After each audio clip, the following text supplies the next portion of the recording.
Hello आसोलफोर गिबियावनो गासैखौबो सिएस बर' ब्लगआव बरायग्रोनाय जाबाय। रादाबखौ फरायनो लादों दायो आं गुमागोथाव राजाया। रादाबनि हेडलाइनानो जाबाय सानै साथाम फिसाय गारनायफोरनो दानफायाव 6,03.000 रां एकाउन्टआव जमा। बिटिआर डेभेलपनि थाखाय आदालताव दाबि। फिल्मनि भिसायाव गावजों गाव गोबां दान्थे-बिदान्थे। दाखालि बावैसो जालांनाय आयेन आफादनि जथुमाव आसामनि मामाया फोसावनाय बादिब्ला जाय आइजोआ सासेनि अनगायै सानै साथाम फिसाय लानो हादों बिथांमोननो दाबावैनो दानफायाव 6,03.000 रां एकाउन्टआव जमा मोननो हागोन होनना गोख्रों खोथा होदों।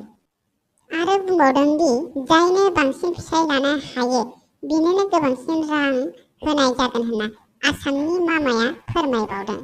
बिनि थाखाय फिसायफोरनि लिस्टजों लोगोसे गावनि आधार कार्डखौ गामिनि गावबुराफोरनो गोख्रैयै जमा खालामनो थाखाय बिथोन होहरदों।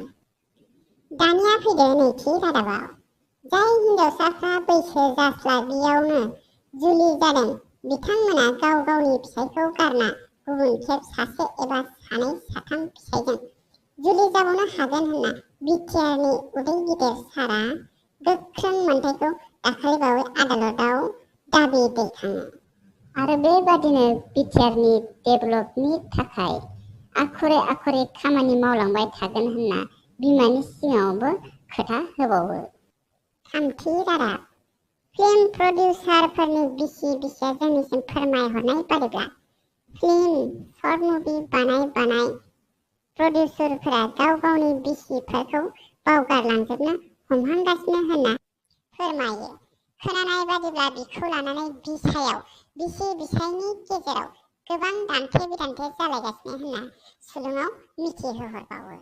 जोबनायाव मानगोनां बयखौबो खुलुमहरफिननाय थाबाय आरो हायोबा आंनि चेनेलखौ साबस्क्राइब खालामना होदो अननानै आरो शेयारबो खालामना होदो।